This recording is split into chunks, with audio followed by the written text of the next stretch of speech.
0 but partout, c'est le score qui a sanctionné le match entre l'ASPAC et Dynamo d'Abomey comme temps pour la 12e journée de la Super League Pro. Pendant plus de 90 minutes, aucune des deux formations n'a réussi à trouver le chemin des filets.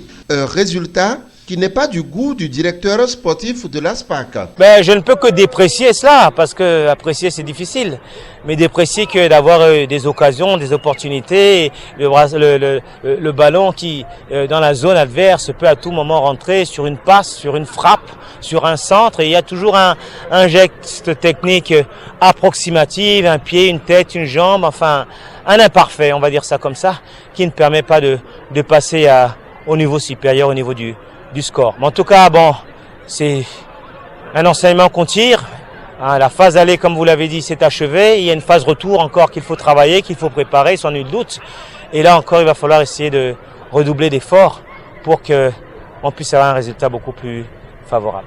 Même sentiment d'insatisfaction côté Dynamo d'Abomey. Le coach Ibrahim Da Silva en voulait plus. C'est vrai que c'est un point pris à l'étranger, mais ce n'est pas honorable.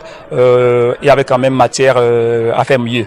Vous voyez, et donc quand on finit et que c'est un point qu'on prend, on s'en contente. On se prépare en fait pour les journées à venir. Cette rencontre comptant pour la 12e journée marque la fin de la phase aller de la Super League Pro. Mais comment les deux clubs comptent-ils aborder la phase retour? Sur cette interrogation, chaque coach a son plan. Sur cette phase aller, finalement, on a été relativement malheureux. Vous constatez qu'on a fait énormément de matchs nuls.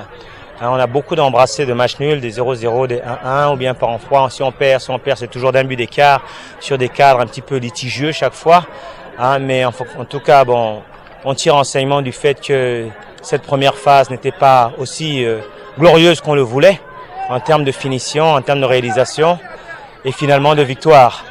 Donc, on va essayer de se reposer un petit peu de cette phase aller, on va dire ça comme ça, et puis essayer de revenir sur la phase retour avec une autre approche, sachant que les matchs, les équipes qu'on a rencontrées, on a une idée beaucoup plus concrète de leur potentiel. On a vu aujourd'hui une équipe donc de Dynamo très très efficace, bien en application et en système de réseau et relations faciles à se trouver sur le terrain.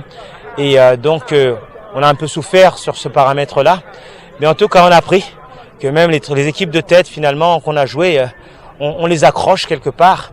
Mais il nous manque encore une fois la vitalité offensive qui nous permettra de faire la différence. Donc c'est là où on pêche et il faudra impérativement travailler. Moi je crois que c'est avec la même sérénité, c'est avec le même respect qu'on a eu face à toutes les équipes qu'on a rencontrées. Vous avez vu ce soir, il y a eu très beau match. Moi j'ai aimé l'opposition. J'ai aimé tout ce que l'adversaire m'a opposé. C'était très bien, c'était cohérent et tout ça a permis quand même d'avoir un jeu très plaisant. Vous avez vu sur le plan tactique, c'était beau. Techniquement, on a vu au fait les joueurs se mettre en valeur. Il n'y a pas eu de méchanceté. L'arbitre était dans son sujet. Je dis merci à l'équipe d'ASPAC qui quand même a montré très belles choses. On a poussé, on n'a pas pu. Quand on prend en fait les 90 minutes, on se rend compte qu'on a eu plus d'occasions nettes que ASPAC, mais on n'a pas pu en fait scorer. Allez, on fait avec. Rendez-vous le 30 avril prochain pour un choc entre Dynamo d'Abomey et ASPAC au stade Goro d'Abomey.